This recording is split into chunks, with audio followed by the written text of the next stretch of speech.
plainly today. I hope today's Liberals learn. Well, to another example of this intolerance, and this one from Adelaide University. Its student magazine, On D, has published a rant by one of its editors who falsely claims that Israel targets and assassinates medics, teachers, journalists, and anyone in a profession that can deliver help to Palestine. And the solution to achieving peace and bringing forth justice for Palestine is to demand the abolition of Israel. Free Palestine and death to Israel. In fact, she's also written that Israel must be annihilated. Death to Israel again. Death to America as well. The fire of vengeance, she writes, burns strong in my heart, and I will do everything I can to fight the imperial core and every terrorist faction that they create. Everything? I wonder what that means. But it's not just her. Jewish students at Adelaide University are frightened. Jonathan Iadarola, for instance, says, I'm terrified knowing that many students on my campus are calling for the annihilation of the only Jewish state and proudly calling for the incitement of violence against Jews. Joining me is Dr David Adler, head of the Australian Jewish Association. David, your reaction to that piece, or those pieces, in the Adelaide University's student newspaper. Is this just like, students posing as young radicals, as many do when they're young and stupid, or is it something more serious?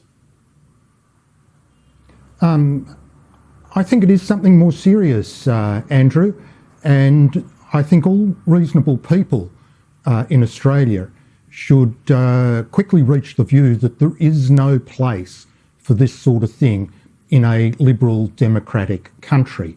And you made what about free speech? Some of the quotes.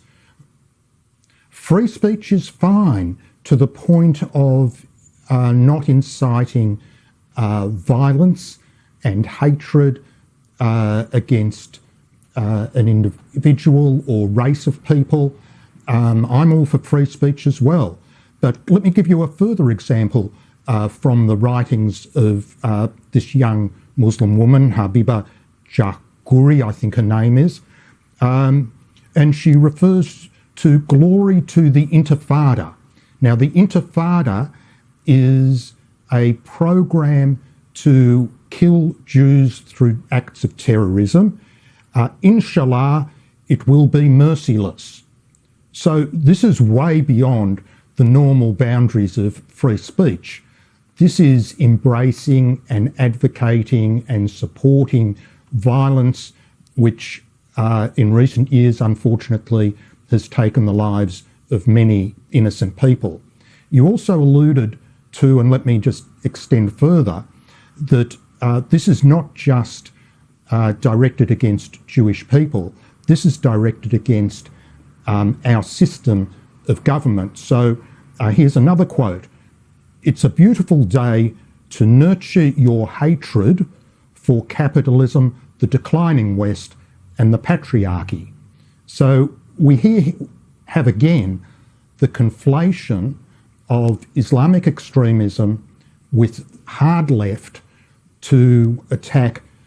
Often the Jewish people are in the front line of this, and there are reasons for that, but also to attack the foundations of Western civilization.